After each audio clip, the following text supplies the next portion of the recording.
Hello everyone, कैसे हैं आप सब लोग। आई नो मैं बहुत टाइम के बाद वीडियो बना रही हूँ। वो एक्चुअली क्या है कि इस मंथ में मेरे 2 सॉन्ग्स रिलीज़ होने वाले। जी हाँ, आपने बिल्कुल सही सुना है। मेरे 2 सॉन्ग्स रिलीज़ होने वाले हैं और मैं चाहती हूँ कि वो 2 सॉन्ग्स बिल्कुल सुपर डुपर हिट हो जाएं। और वो तभी होगा जब आप लोग अपना प्यार बरसाएंगे उन 2 सॉन्ग्स पर। एक सॉन्ग मेरा वैलेंटाइन डे वाले दिन रिलीज़ होगा, इट्स ऑन 14th Feb, और दूसरा सॉन्ग मेरा 27th Feb को रिलीज़ हो रहा है। और दोनों ही सॉन्ग मेरे अकॉर्डिंग, ऑब्वियसली मेरे सॉन्ग है तो मुझे तो अपने सॉन्ग्स बेस्ट लगते हैं, यू नो। बट मैं जानना चाहूँगी कि जब आप उन सॉन्ग्स को देखेंगे तो आपका क्या रिव्यू होगा। सो जब भी मैं अपने सॉन्ग्स रिलीज़ करूँगी तो मैं एक वीडियो उसके रिगार्डिंग प्रमोशनल वीडियो ज़रूर बनाऊंगी। So please please please guys, आप मेरे सॉन्ग्स जाके मेरे चैनल पे ज़रूर देखिएगा। मेरे चैनल का नाम है One Step to Passion, my YouTube channel, जो मेरा पर्सनल चैनल है जिस पे मेरे ऑलमोस्ट सारे ही रैप सॉन्ग्स डलते हैं। तो आप मेरे ये 2 सॉन्ग्स भी उसी चैनल पे रिलीज़ होंगे। और ये हमारा रिएक्शन चैनल है, तो जल्दी से मैं आपको बता देती हूँ कि आज हम क्या करने वाले हैं। आज हम रफ्तार के न्यू सॉन्ग पे जो है ब्लैक शीप, उस पर रिएक्शन देने वाले हैं। ये सॉन्ग 2 दिन पहले रिलीज़ किया है रफ्तार ने। ये बारिश जो उनकी ईपी अनाउंस हुई थी उसका सेकंड सॉन्ग है जो उन्होंने म्यूज़िक वीडियो बनाया है, जिसका जो फर्स्ट सॉन्ग था that is, you all know, the microphone check, my favourite song. और उसके जैसा सॉन्ग तो भाई साहब कोई आया ही नहीं है अभी तक। ओके, सो ये सॉन्ग ब्लैक शीप जो है वो बारिश जो उनकी ईपी है उसका ही सेकंड सॉन्ग है। सबसे पहला जो उन्होंने सॉन्ग रिलीज़ किया था वो था माइक्रोफोन चेक, और जिससे ऑलरेडी उनका उन्होंने लेवल बहुत अप कर दिया था। और अब ये उनका सेकंड म्यूज़िक वीडियो आया है ब्लैक शीप करके। इस सॉन्ग के आर्टिस्ट ऑब्वियसली रफ्तार हैं, लिरिक्स राइटर भी रफ्तार ही हैं। इसका म्यूज़िक प्रोड्यूस किया है बॉगर ने और इसको अरेंज किया इंस्टाइन ने। मिक्स और मास्टर किया है एज़ यूजुअल अभिषेक घातक ने, और इसका वीडियो डायरेक्ट किया है ब्लैक एसिड प्रोडक्शन ने। और लेबल तो आप सबको पता ही है, इट्स कलमकार। सो जल्दी से बिना किसी देरी के हम अपना रिएक्शन वीडियो शुरू करते हैं। जैसे कि आप सब लोग जानते हैं कि ये सॉन्ग 2 दिन पहले रिलीज़ हुआ था, तो आई थिंक आप सब ने ये सॉन्ग ऑलरेडी देख लिया होगा यूट्यूब में। और जिन्होंने भी नहीं देखा है तो मैं डिस्क्रिप्शन में उसका लिंक डाल रही हूँ, तो प्लीज़ जाके आप ये सॉन्ग प्लीज़ ज़रूर देखिए, क्योंकि ये सॉन्ग बहुत ही तगड़ा है बॉस। हाँ, तो हम स्टार्ट करते हैं। इस सॉन्ग की बेस्ट लाइंस जो मुझे सबसे ज़्यादा बेस्ट लगी हैं, मैं उनको थोड़ा सा एक्सप्लेन करूँगी। वैसे ये सॉन्ग पूरा ही अपने आप में बहुत बढ़िया है। रफ्तार के बारे में आप जैसे कि सब लोग जानते ही हैं, he is a very very very good writer. वो लिखते हैं तो बिल्कुल कमाल लिखते हैं। तो जल्दी से हम स्टार्ट करते हैं अपना रिएक्शन। इसमें सबसे पहले जो रफ्तार ने स्टार्ट किया है वो है उसका हुक, उसका coarse part, that is this is the story of a black sheep. Black sheep basically ये सॉन्ग जो है वो इस चीज़ के रिगार्डिंग है कि रफ्तार इस सॉन्ग से ये बताना चाह रहे हैं कि ब्लैक शीप मतलब जो कुल का कलंक होता है। बेसिकली उसका मीनिंग यही होता है कि जो हमारे साथ रहते हैं, हमारे साथ खाते पीते हैं, हमारे साथ घूमते फिरते हैं, पर इन द एंड वो हमारे बारे में गलत सोचते हैं, हमारे बारे में गलत बोलते हैं, हमारे ही नमक खा के हमसे ही धोखेबाजी करते हैं, just in the sense this. तो ये ब्लैक शीप उसके रिगार्डिंग है। और ये पूरा सॉन्ग रफ्तार ने इसलिए लिखा है कि उनके साथ उन्होंने लाइफ में बहुत स्ट्रगल किया है, बहुत ज़्यादा, बहुत कुछ देखा है। तो जो लोग उनके साथ रहे हैं, उनके साथ चले हैं, उनके साथ रहे हैं, उनके साथ दिया है, बट फिर भी उनको धोखा दे के निकल गए। जो सिर्फ अपना फ़ायदा देख रहे थे उनके साथ रहने के लिए कि मुझे थोड़ा सा फेम मिल जाए एंड ऑल, और उसके बाद वो उनको डिच करके निकल जाते हैं, उनके बारे में जाके गलत बोलते हैं फेम के लिए, व्हाटएवर। सो रफ्तार ने ये सॉन्ग इसलिए बनाया है। सो बेसिकली पूरा सॉन्ग उसी कंसेप्ट पे बेस्ड है। तो ये जो इसका हुक है वो भी यही है कि this is the story of a black sheep, black dog, काला कुत्ता। मीन्स काला कुत्ता का ये जो रेफरेंस है, ये इसको आप ऐसे भी यूज़ कर सकते हैं कि जो सन की होता है, it's a kind of obsession. Okay, so ये एक उस सेंस में भी यूज़ होता है। And black dog, you all know, black sheep, black dog, black friend, black heart, मतलब सब ये बोलना चाह रहे हैं कि तुम्हारा सब कुछ काला है, तुम्हारी काली करतूतें, ब्लैक स्कीम्स, तुम्हारा काला दिल, तुम्हारे अंदर दिल ही नाम की कोई चीज़ नहीं है, तुम्हारा दिल भी काला ही है, तुम्हारे अंदर फीलिंग्स नहीं है या तुम किसी को समझ नहीं सकते, किसी का साथ नहीं दे सकते, तुम सिर्फ फेम के लिए ही यहाँ पर हो। सो इट्स काइंड ऑफ थिंग कि ये है कहानी एक छल की, मतलब मेरे साथ जो बुरा किया गया है, मेरे साथ जो दगा किया गया है, धोखा दिया गया है, ये कहानी उस पे है।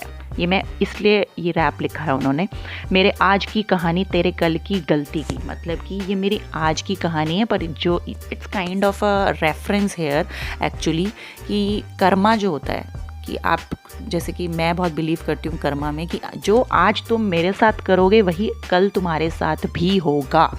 तो बेसिकली ये लाइन वही है, और ये बहुत प्यारी तरीके से, बहुत प्यारा इन्होंने रेफरेंस लेके उसको प्रॉपर कर्मा की फॉर्म में यूज़ नहीं किया, उन्होंने बड़े घुमा फिरा के इस लाइन पे पेला गया है कि मेरे आज की कहानी तेरे कल की गलती की, जो तूने गलती की है ना वो तो भुगतेगा आगे जाके। So basically it's just like that, so I like the hook part so much. उसके बाद जो मेरी सबसे फेवरेट लाइन है वो है, कभी कभी I start losing my senses, इनके जितने वज़न के मैं 20 मारूँ बेंच प्रेस। मतलब कि ये कि कभी कभी ऐसा लगता है कि ये लोग इतना कुछ कर देते हैं मेरे साथ, इतना बुरा कर देते हैं कि कभी कभी तो लगता है कि इन सालों को पेल दो। मतलब ये कभी कभी I start losing my senses का मतलब है कि कभी कभी मैं भी अपनी सेंस लूज़ कर देता हूँ, कुछ भी बोल देता हूँ, क्योंकि ऑब्वियसली यार ये एक्चुअली रिलेटेड टू ये कि कभी ऐसा भी होता है आपके साथ कि आप लोग किसी को रिप्लाई, सब बोलते हैं कि यार तू रिप्लाई मत कर, जिसको जो गलत बोलना है बोलता रहेगा, निकल जाएगा। बट कभी कभी यार कुछ चीज़ें होती हैं जो माइंड को हिट करती हैं ऑन द स्पॉट और एकदम से आपके मुंह से निकल जाता है कुछ भी। सो पब्लिक फटाफट से वो ग्रैब कर लेती है, but it's not like that. कि आपको ना इस चीज़ को समझना पड़ेगा कि इन द एंड रफ्तार is also a human being. तो कभी कभी उनको भी फील होता होगा उनके बारे में जो गलत चीज़ें बोली जाती हैं। तो ये इस लाइन से ये बोलना चाहता है कि कभी कभी तो मैं भी अपनी सेंस लूज़ कर देता हूँ। इनके जितने वज़न के मैं 20 मारूँ bench press. Bench press it's a kind of a reference here जो वेट लिफ्टिंग एक्सरसाइजेस में यूज़ होता है। जो आपको पता होगा जब आप जिम जाते हो तो वहाँ पर एक it's kind of a weight lifting exercise कि बेंच पर लेटकर आप वो वेट दोनों आर्म से अप एंड डाउन उठाते हैं आप उसको। सो बेंच प्रेस कि मैं जितना इनका वज़न है ना उतने तो मैं बेंच प्रेस मार लेता हूँ, तो ये क्या मुझसे भिड़ेंगे, समझ रहे हो। It's kind of a reference या तो ये इस कॉन्टेक्स्ट में यूज़ हुआ है।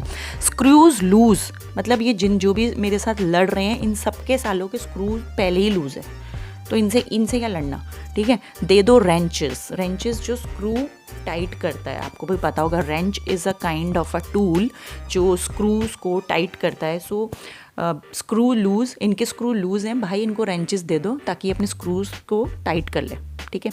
पेन घिस लिख मैं मिटा देता काली यारी के स्टेंचेस मीन्स जो स्मेल होती है, बैड स्मेल होती है, बदबू जिसको आप बोलते हो।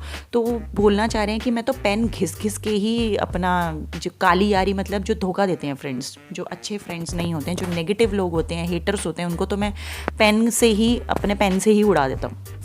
मतलब उनकी जो बैड स्मेल भी है ना वो भी अपने तक मैं आने नहीं देता, तो उनकी नेगेटिविटी मैं दूर ही रखता हूँ, ठीक है। तो मेरा पेन ही काफ़ी है उसके लिए। So basically it's like that. रफ्तार के जो एक्चुअली लिरिक्स होते हैं ना, आप जब उनको ब्रेक डाउन करोगे, माय गॉड, आप उनका ब्रेक डाउन करने के लिए आपको पहले बहुत सोचना पड़ता है। सो रफ्तार is a very good writer, I must say. उनका जो चॉइस ऑफ वर्ड्स हैं, वो जो वर्ड्स यूज़ करते हैं अपने रैप्स में, सो इट्स कमेंडेबल एक्चुअली। चलो जो सेकेंड लाइन है, जो सेकेंड इनका वो लाइन्स हैं जो मुझे बहुत अच्छी लगी, दैट इज़ ड्रिजल मतलब बूंदाबांदी। जैसे बारिश होती है, प्रॉपर बारिश होती है, इट्स नॉट काइंड ऑफ अ बारिश, इट्स अ बूंदाबांदी, मतलब कि बूंदें ही पड़ रही हैं अभी।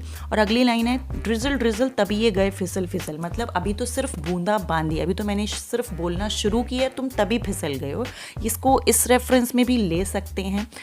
और ड्रिजल तभी ये गए फिसल, मेरे हिसाब से इसका जो मीनिंग निकलता है वो ये है कि अभी तो सिर्फ बूंदाबांदी ही शुरू हुई है, तब भी तुम फिसल गए हो। जब रेन होगी तो तुम्हारा क्या होगा, मतलब तुम तो डूब ही जाओगे, राइट। सोना चाहे दे के पीतल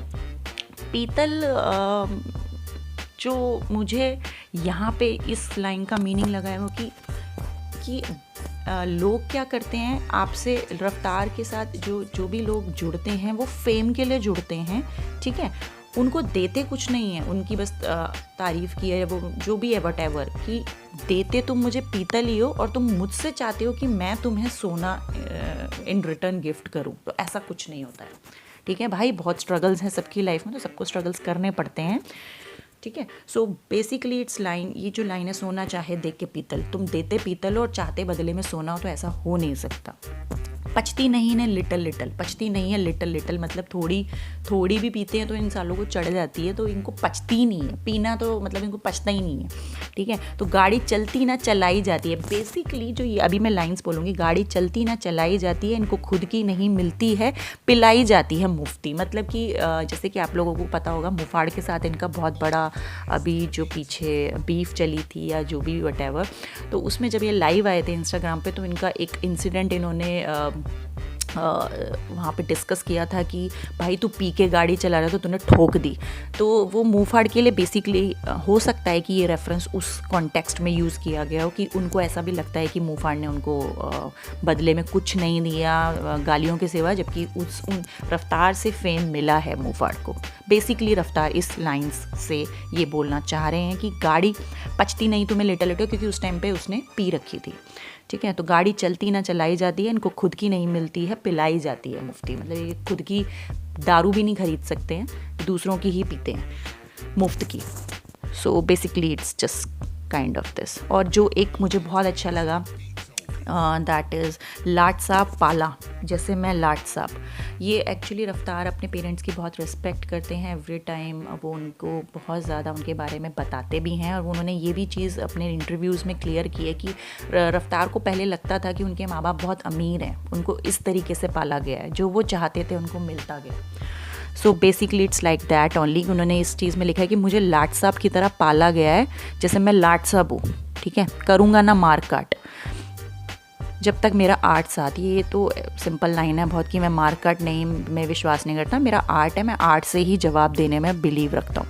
सो नेक्स्ट इज़ मैराथन धागों से बंधा पैरागॉन। मैराथन एक बहुत बढ़िया रेफरेंस यूज़ किया गया। मैराथन मतलब एक लंबी रेस जो होती है, it's kind of when you walk to a long distance, right. So ये it's kind of a reference here कि मैंने बहुत आगे की सोच रखी है बॉस, मैं छोटी मोटी चीज़ों में नहीं पढ़ता हूँ, मेरी सोच बहुत लंबी है, मैं लंबी रेस का घोड़ा हूँ।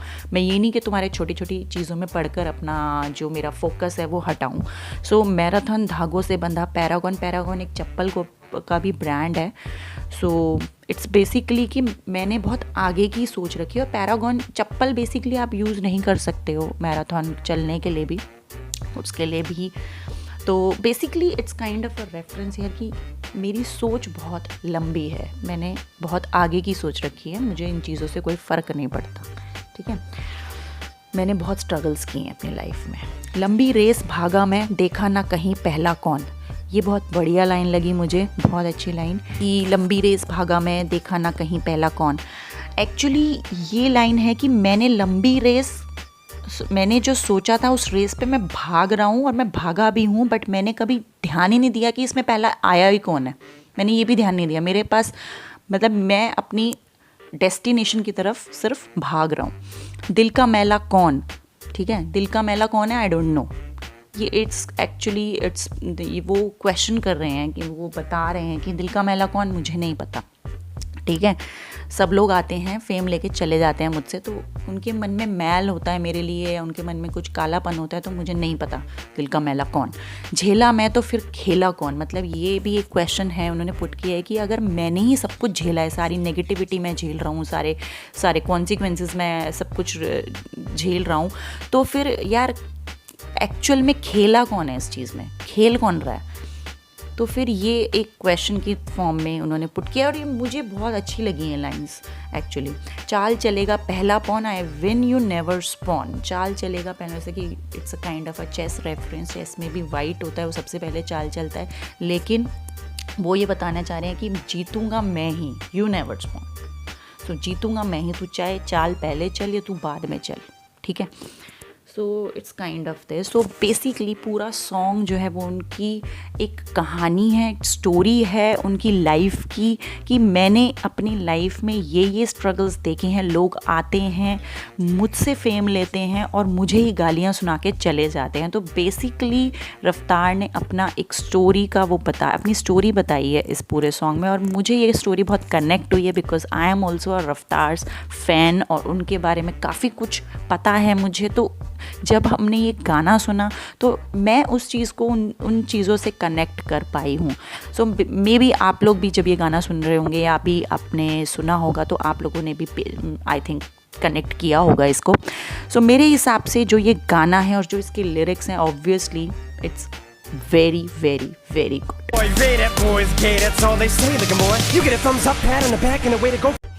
तो अब बात करते हैं इसके ओवरऑल इम्पैक्ट की। ओवरऑल इम्पैक्ट इस सॉन्ग का बहुत अच्छा है।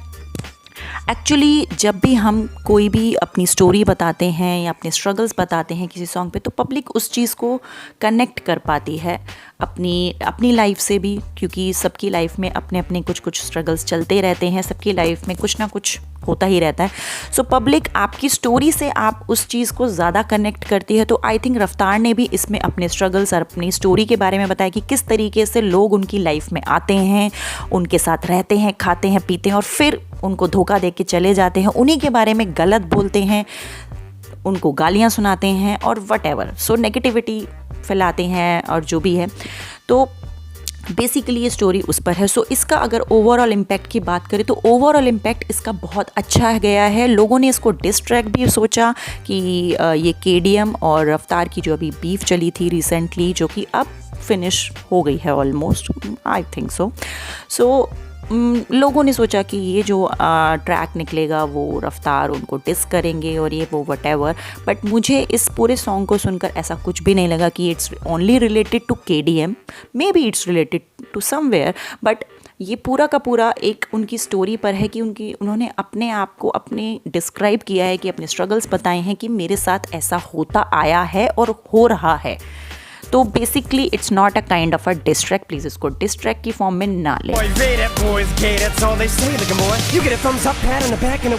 अब हम बात करेंगे इसकी बीट और म्यूज़िक वीडियो के बारे में। बीट की अगर हम बात करें तो जिस तरीके के रफ्तार के लिरिक्स हैं, जितना एग्रेशंस उनके लिरिक्स में दिख रहा है, जितना उन्होंने जिस तरीके से इसको प्रेजेंट किया है, कंपोज किया है, सो उस हिसाब से अगर हम बात करें तो बीट काफ़ी अच्छी है, बट इससे अच्छी भी बीट हो सकती थी। ये मेरा पर्सनल पॉइंट ऑफ व्यू है। आई डोंट नो आप सबके क्या ओपिनियंस हैं, तो आप अपने ओपिनियंस प्लीज़ हमें कमेंट्स में करके ज़रूर बताएं कि आपको इसकी बीट कैसी लगी, या इसके अलावा भी कुछ और यूज़ हो सकता था। क्योंकि मुझे ऐसा लगता है कि जिस तरीके के लिरिक्स हैं रफ्तार के, इसके लिए कुछ और इसमें किया जा सकता था, कुछ और तरीके से इसको प्रेजेंट किया जा सकता था, बीट इसकी कुछ और डिफरेंट हो सकती थी। तो मैं अगर इसको पॉइंट्स दूंगी तो मैं इसको दूंगी 10 में से 7 पॉइंट्स। आप लोगों के क्या राय हैं इसके बारे में, आपके क्या ओपिनियंस हैं बीट के बारे में, तो प्लीज़ हमें कमेंट्स में ज़रूर बताएं। और अगर हम बात करें इसके म्यूज़िक वीडियो की, तो म्यूज़िक वीडियो मुझे बहुत तगड़ा लगा। जो कॉन्सेप्ट उठाया गया है म्यूज़िक वीडियो में, बहुत अच्छा उठाया गया। It's kind of a gaming, वो एक गेमिंग चल रही है जिसमें कि रफ्तार जो हैं वो एक सैमुराई की फॉर्म में दिखाए गए हैं और उनके आसपास वो ब्लैक शीप्स आ रही हैं, and they are just he is just killing every black sheep and getting points. So it's kind of a game format, वो गेम फॉर्मेट की उसमें दिखाया गया है, जिसमें जो सैमुराई वो बनाया गया है, उस पर रफ्तार का वो सिंबल भी लगा हुआ है। सो इट्स काइंड ऑफ कि रफ्तार वो एक्चुअली बेसिकली ये दिखाना चाह रहे हैं कि मैं अपनी रेस में भाग रहा हूँ, लोग आ रहे हैं ब्लैक शीप बन के मेरी लाइफ में, बट मैं उन सबको उड़ा देता हूँ बॉस। मैंने को सिर्फ अपने डेस्टिनेशन से मतलब है, अपने टारगेट से मतलब है। सो लाइफ में बहुत स्ट्रगल्स झेले हैं, तो सबको उन्होंने इसी तरह एक एक करके हटाया है अपनी लाइफ से, स्ट्रगल्स को, नॉट पीपल, ऑब्वियसली इसको रॉन्ग ना लें। तो बेसिकली जो उसका म्यूज़िक वीडियो का जो फॉर्मेट है, जो गेमिंग फॉर्मेट में उन्होंने वो कंसेप्ट डाला है, वो बहुत अच्छा लगा मुझे, and I think it's a best one for this song. So music video को मेरे हिसाब से जाते हैं 10 on 10 पॉइंट्स। आपकी इसमें क्या ओपिनियंस है, आपकी क्या राय है, तो प्लीज़ हमें कमेंट्स में ज़रूर बताएं। boy, Ray, that boy's gay, that's all they say, look boy. You get a thumbs up, pat on the back and a way to go. अब बात करते हैं हमारी मोटिवेशनल टिप की। तो इसी गाने से लेकर एक मोटिवेशनल टिप मैं आपको देना चाहूँगी कि लाइफ में बहुत बार हमें ऐसा होता है कि हमारी लाइफ में बहुत से ऐसे लोग आते हैं जो हमसे सिर्फ़ और सिर्फ फ़ायदे के लिए ही जुड़ते हैं। तो ये आपको समझना पड़ेगा और ये आपकी समझ ही होती है जो आपको आगे लेके जाती है। ऐसे लोगों से हो सके तो दूर रहें, और अगर आप नहीं पहचान सकते उन लोगों को तो छोड़ दीजिए, क्योंकि जो जैसा करता है इन द एंड उसको वैसा ही भरना पड़ता है। And I strongly believe in karma, I strongly believe in that. So अगर आपके साथ कोई बुरा करता है तो ऑब्वियसली इन लाइफ वो उस चीज़ को ज़रूर झेलेगा और वो उस चीज़ को ज़रूर भुगतेगा। तो मेरे हिसाब से आपको सबसे पहली चीज़ तो आपको ध्यान रखना चाहिए कौन आपसे फ़ायदा उठाने के लिए आपके पास है और कौन सच में दिल से आपके साथ है। तो ये चीज़ के बारे में अगर आपको थोड़ी सी भी नॉलेज हो जाएगी तो मुझे लगता है कि आप लाइफ की 50% जो प्रॉब्लम्स हैं उनको सॉल्व पहले ही कर लेंगे। सो इस नोट पे हम आज का वीडियो एंड करते हैं। आशा करती हूँ कि आपको ये वीडियो शायद पसंद आया हो, और अगर नहीं भी आया तो कोई बात नहीं, डिसलाइक मत करना ब्रो, बट बस नीचे एक फ़ीडबैक ज़रूर देना। तो मैं चाहती हूँ कि आप लोग इस वीडियो के बारे में या हमारे कोई भी वीडियो आपको समझ में आया हो, पसंद आया हो, तो उसके बारे में ज़रूर हमें फ़ीडबैक ज़रूर दें ताकि हम आगे के लिए इसको इम्प्रूव कर सकें। So thank you so much for listening. Bye bye.